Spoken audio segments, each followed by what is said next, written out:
ng Taichung, Taiwan. Ah, naka-live ka? Yeah. So, as you see. Ate Klasha, mamaya pa-picture ako dun sa my skin.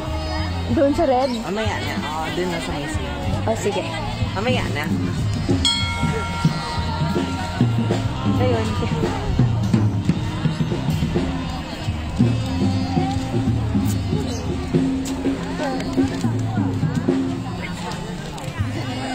Farm talaga. Oh, ginawa talagang farm. Dreadlock tractor.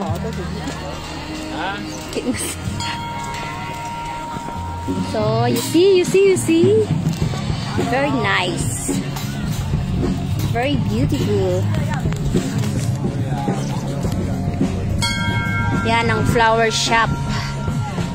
Okay.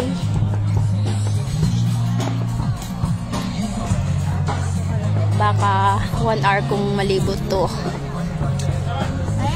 Oh wait, because naka-live ako.